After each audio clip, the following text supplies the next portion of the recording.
Hey there, welcome to another awesome episode of Off the Hook Crochet. My name is Nicole, and this is Farah, and I are excited to bring a topic that I have had in the works for a while now, and I just never quite got around to recording it. But I want to talk about joining crochet online communities. Okay, these are the things like the Facebook groups, there's some Reddit communities, they are all over the place. They're all a little bit different in what you can expect from them, and there are some definite pros and cons for sure. So let's dive in and start talking about some of these. And we're going to talk first about what are some of the benefits of these online groups. And I've got my notes here because I want to make sure that I cover everything for you, and anything I miss, Farah over here will kind of pick up for me. Some of the pros that you're going to get from joining these online communities are going to be things like that instant inspiration. These things are fabulous if you have Crojo, or if you have Right. If you've lost your Crojo and you're needing to be inspired, these are great places that you can go and scroll through all kinds of different ideas and posts to see what other people are working on and get some inspiration. It's also a great place that you can certainly post a question about, hey, I've lost my Crojo, what are y'all working on? And, all kinds of good stuff like that. Yes, and it is a never-ending show and tell for sure. One of the things that I love about these groups is that sometimes if I post a completed project in my friends and family feed, I might not get a lot of interaction on it because, I have a handful of really good cheerleaders, but maybe you don't. And even with that handful, it's still kind of like crickets. Like I'm not getting the kind of, roaring, raring applause and cheering crowds that I would like to get on something that I've worked really hard on. So posting it in some of these groups, if you really want to get some more of that acknowledgement that you're not getting from the people that are closest to you, these groups are going to be a great way to get some of that. Now, a lot of these groups are going to be really helpful if you get stuck in other ways too. For example, if you're like stuck on trying to understand what a couple of the rows of the pattern mean, or you're not quite sure how to do a certain stitch and you haven't really found a good tutorial on how to do that, these groups can be really helpful for that by posting just a short clip. You don't want to post the entire pattern, but just a short piece of that pattern that might help them to help you translate that and better understand what it is that they're doing on those. And because a lot of these groups are very beginner friendly, they're going to have the patience with you if you post questions like, I don't understand what SC means. If you're not sure, it's a single crochet, and it's a type of stitch that we crocheters do on a regular basis. It's the very first stitch that you're going to learn. So if you're not in a beginner-friendly group, they might kind of question why you're in the group in the first place if you don't even know what a single crochet is. So it's really important to make sure that you're joining the right group for that reason. Now, many of these groups allow for pattern links. A lot of them don't. So it's really important to make sure that you're reading the rules of each of the individual groups. But I like the groups where if I post a finished object, then I also post the link for that finished object. I think that's a great way to reward the designer, and it also, because that's one of the number one questions when people say, oh, what's that pattern name? Well, they want to know where to get it if they really like it. So if you're scrolling through these groups and you see one something that you really like and you're like, I want to make that, then make sure that you're in one of those groups where you can get that pattern. It doesn't mean that they're sharing paid patterns for free. That's not what I'm talking about here. but they're at least sharing the link to a pattern, whether that is a free or a paid pattern. Hope that makes sense. Okay, thank you. And then some of the communities that you join might also have pattern listings, such as the Ravelry community can have, that's also a source for patterns, both paid and free. So it's kind of a win-win for Ravelry to share those links to other Ravelry patterns and they're not Ravelry patterns, they're patterns listed on Ravelry. I want to make sure that's clear so that you don't get that confused. And as I spend some time in these groups, one of the things that I hear a lot of is that the people that these individuals are surrounded with don't get it. They have people in their lives that don't understand the crochet hobby, and they don't understand why they're wasting their time tying knots or working with yarn or making something that they could go to the store and spend 20 bucks on, but they spent, $40 in yarn just to make it, and then they still have to invest all their time. So joining these communities is a great way to hang out with people that get it, and that's one of the huge benefits of it for sure. And if you need some of that extra inspiration, they often host challenges and crochet alongs where they'll have a specific pattern or something specific. It might be socks as a general pattern. And then you pick the sock pattern you want to make or something like that, or a temperature blanket or something along those lines. And then the whole group sort of follows along with that challenge or that crochet along. So everybody's talking about the exact same topic all at the same time. So if you're somebody that likes to have challenges or quests or, something specific that you're working towards as kind of a team environment, then these crochet alongs would be a great way to get involved in those. And the online communities are full of these kind of activities. I know, Farah, we can't talk about the good without talking about the bad. It is really important to understand what you're getting into when you join some of these communities because they're not all roses and chocolate candies. There are some big, big hurdles to overcome with some of these. And one of the first ones is just purely information overload. There are so many of these groups and so many posts within each of these groups that if you're that kind of person that starts to see stuff and you glaze over, this might not be the type of thing that is going to work for you. The other challenge with the information overload is oftentimes you will post a question. Let's say maybe your edges are wonky and you're trying to figure out why your edges are wonky. Well, you might get 10 different answers and only one of those is the one that's actually the solution for you. Now, some of that is because they're generally talking about, well, it might be this, it might be that, it might be this other thing.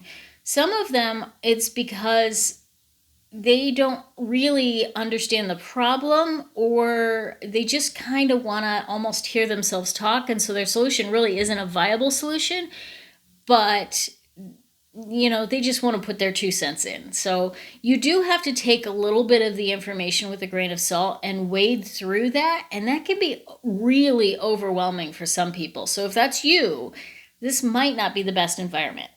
Now, if you've been on any sort of Facebook groups or Reddits or anything like that, you know that there is going to be drama.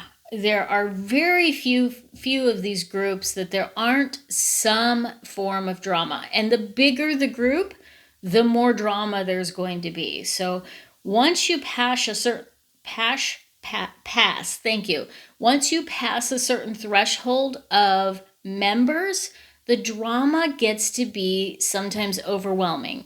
And if there's not a lot of moderators in the group, this drama can take over the group. So there's a right way and a wrong way to moderate groups, and it's really important that you find one that's moderated well to minimize the amount of drama that you have to experience. But on the flip side, when that is happening, then you might have a lot of gatekeeping, which means that your posts are being evaluated first before they're being shown. I've actually dropped posting when I needed a question answered. I would not post it in certain groups because by the time that the moderators got around to approving the post and I got feedback on that post, I was way past that challenge already because it might be 24 or 48 hours later. So I avoided those groups for things like questions. I don't mind posting things like, hey, here's my latest project and, seeing what people think. But for something that I needed a quicker response, I needed to make sure that I was going to groups that either had very active moderation or were not moderated to that level.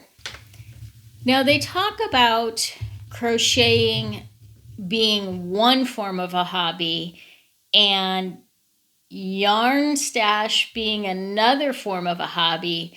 And I honestly think pattern shopping is a third hobby, and then being on these groups could totally be a fourth hobby. So these can be a huge time suck. And if you're that kind of person that has a hard time with a hard stop of, okay, I need to move on and do something productive, this may not be a good environment for you. So just keep that in mind when you're kind of joining some of these groups. And it's so fun to scroll through and see what everybody's doing. And if you're the kind that likes to engage with all of that content, oof, you could be there for a while, girl. just so you know. Now, not all of these platforms are created equal, and it depends on what you're going to be looking for that's going to be the right fit for you. Facebook is a great catch-all where, there's going to be a wide variety of audience on there. There's going to be a wide variety of groups. You probably are already pretty familiar with how to use Facebook groups because they are sort of commonplace in our culture a little bit. So it might not be a big leap for you to join a Facebook group. But then there's also like Ravelry, which feels very dated. It feels more like the old-fashioned type of groups that we had. Maybe it was only 10 years ago. When you think about technology, it feels like it was like decades ago. And then you're like, oh yeah, we still had flip phones 10 years ago. Oh, geez. Okay, because technology goes so fast. But Ravelry's forums are very much forum style, and that's a very different feel than like a Facebook group. So if you like the forum style, then Ravelry might be a great place for you. But if you're like, that just feels, I'm not a Gen Xer, I need something that's more current, more poppy, then it certainly might be better for you to go with something even like an Instagram chat. And Instagram has chats now that you can join, and that can serve sort of like a group style. And then there's also Reddit, and Reddit is a whole different forum that you can learn that works in a whole different way. So it's got a different set of users, a different way of working. And so it's really just kind of important to explore those different options, which of course can take time, but trying to figure out which one works best for the way your brain works and what you like to do. And then, of course, there's always that pressure to perform. If you are seeing these amazing results from other people, that may have the reverse effect of making you question your ability. And if you're trying to compare yourself to somebody who has been crocheting for years, or maybe not years, but maybe was naturally able to pick it up, or even if they've only been crocheting for 2 years, they've dedicated many hours a week to it, and you only have a couple of hours a week, you might be suffering by comparison. And we certainly don't want to go down that rabbit hole. So if you kind of find yourself being a little bit of that kind of person that likes to compare, or you probably don't like to, but you end up comparing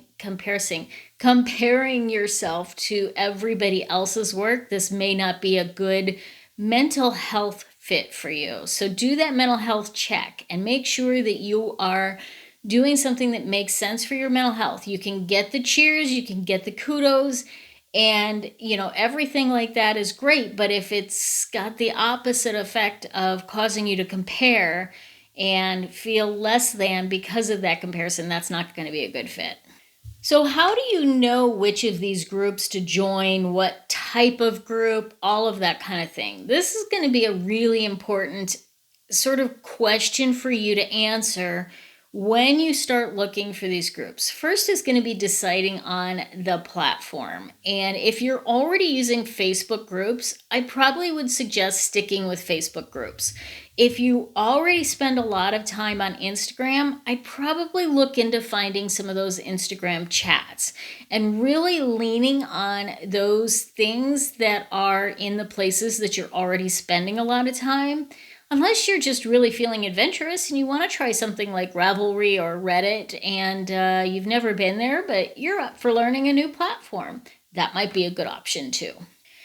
The next thing is you're going to really want to assess what your goals of being on the group are. So it might be you're a beginner and you're looking for some beginner help and getting started.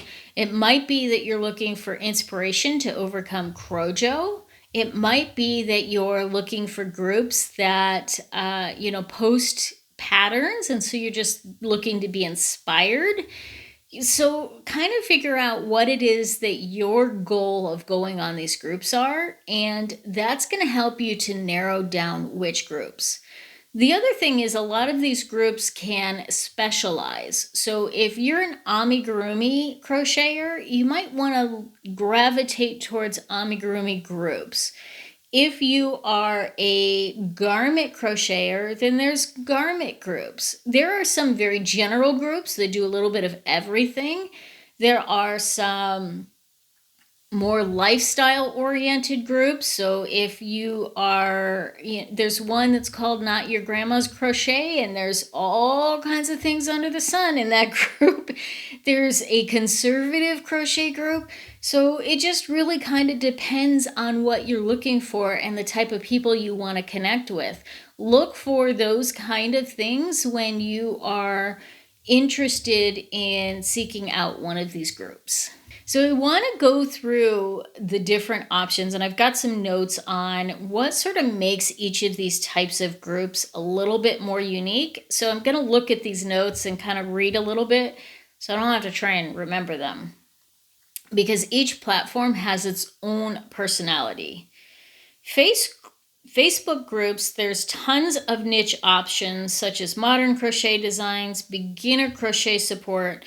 They're great for interaction and casual sharing, but watch out for spammy or poorly moderated ones. And this is really important to know. There are a lot of crochet Facebook groups that are either so heavy with AI generated patterns that you just don't want to be in them. And then there's others that, are only the designers just posting their patterns. And usually those designers are foreign designers that are posting AI generated patterns. So it's not really good. So you really want to kind of watch out for that too. Ravelry is best for organized pattern searching and deep dive forums. So if you're looking for those specifics on, how to work Tunisian crochet, then Ravelry might be a better option for you. They're great if you like structure and a pattern first approach. Reddit, which is r/crochet, and I'll put links to some of these in the notes below, including some of the groups that I'm members of. Not that you have to join those, but it certainly, I vetted a couple of them and they work for me. Doesn't mean they'll work for you. Reddit is very chill. It's anonymous, which might be a huge benefit to you, and often can be silly or funny. It's good for casual inspiration, but not as tight-knit as other places. So you might not get quite as much help, although there's a crochet help Reddit subgroup as well. I'm not here to explain how the Reddit groups and subgroups work. that's a whole different video for you. But there's groups and subgroups, and each have their sort of different kind of category. Now, something I have not talked about is Discord. And Discord, I believe, I've only visited it once or twice, so I'm not really knowledgeable on Discord. It's more intimate, real-time conversations. You look for invite links from Instagrammers or YouTubers you like. So for example, I suppose I could start a Discord channel and invite you all, and then we could all have deeper conversations if we wanted to take it out of the comments below. By the way, leave me a comment below if you're enjoying this content, and if you have any thoughts on joining online groups. Do you love them? Do you hate them? What do you think? Okay, and then Instagram and TikTok, they're not communities per se, but following creators who match your vibe, you can lead to their following spaces and their chats and their private groups, and even within the comments of those particular posts, you can get a little bit of conversation going. Now, some tips around these groups. One thing you want to do is lurk before you leap. So before you start posting, after you've joined a group, really pay attention to the kind of content that's being posted. That might be a really good way for you to get a vibe of the group. Do you see people commenting on the posts? Do you get the sense that there's a lot of drama that you want to avoid? Do you find that there's a lot of people that seem to be really super helpful? That's what you want to kind of observe once you've joined these groups, so that you get a sense before you actually make your first posts. Then we've got some green flags that are going to give you that cue to say this is a good group. And let me go through these. First is active moderation. That means that they're keeping things on topic. And this means that if I have a crochet group, I'm not talking about knitting. If I have a crochet group, I'm not talking about politics.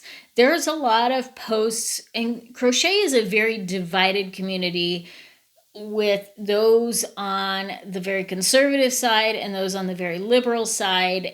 And sometimes those posts can get pretty nasty. So having some active moderation can really help to keep down that sort of conversation.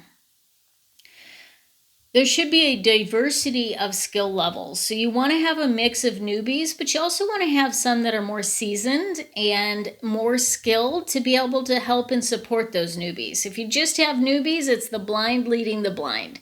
And if you just have experienced ones, then they're not really teaching each other much of anything at all. No yarn snobbery. Now, I could probably do an entire post around this topic or an entire video, because there is a world of yarn snobbery. I haven't crossed it very often, but I know it exists. And this is where one person will say that you should only buy discount, inexpensive acrylic yarn. And you're stupid to waste your money on really nice, expensive yarns. And then there's the other side that says the discount cheap acrylic yarn is trash, and why would you even waste your money on something so crappy?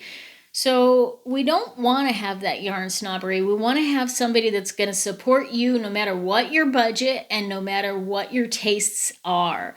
Now, I like to be somewhere in the middle of that spectrum. I don't like the really inexpensive yarns, and I generally don't like to spend money on the really expensive yarns. So I definitely sort of fall in the middle of that category.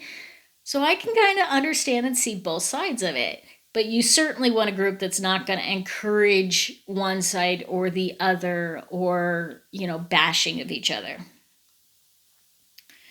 Then, of course, we want to look for groups that have a lot of engagement. Now, I know I've been on some of these Ravelry groups where it's like crickets. I post something and I don't hear a lot.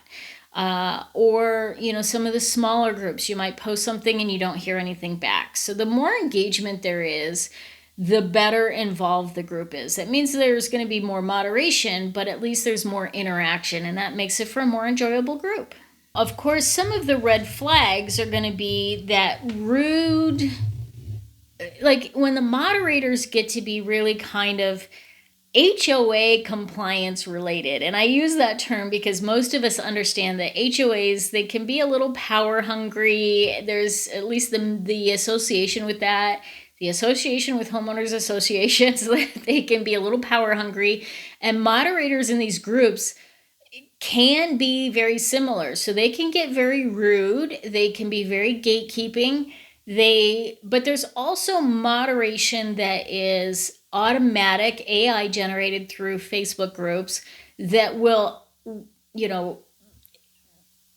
what's the word I'm looking for? Reject posts just because there's a certain keyword in it. If you say sale, maybe you're talking about a color mosaic that says for sale, chicks for sale, or something like that. But that gets rejected because it has the word sale in it. So sometimes moderation can be a little bit challenging, and you want to watch out for moderators that are a little bit over the top and extreme. And then, of course, you want to make sure that there are posts. If there's no posts, either that group is super spammy and super AI generated, or it's just not big enough to be getting engagement. And so that might not be one that's worth your time or attention. If it feels like that group is the Wild Wild West, where everybody can get away with whatever they want, that's probably not the kind of group you want to be involved in. Now, if you are a drama seeker, it might be perfect for you. I'm not. I like things a little bit more calm, a little bit more controlled, a little bit more moderated. So I like something that's kind of that in between overly moderated and not at all moderated. So I kind of like that balance in there. And those are sometimes hard to find, but that's what you really want to be looking out for. So that's what I have for you for some tips and suggestions and strategies on whether or not you should join these online crochet groups, and if you decide to, what you should do to look for the right fit for you. I hope you enjoy this video. I hope you take a moment to like and subscribe. I am so close to my goal for my 1-year channelversary coming up in May that I would love to get your subscribe if you're not already subscribed to the channel. And be sure to comment below what your favorite groups are, where you love to hang out. And I can't wait to see you next week. Hey, Farah, take us out.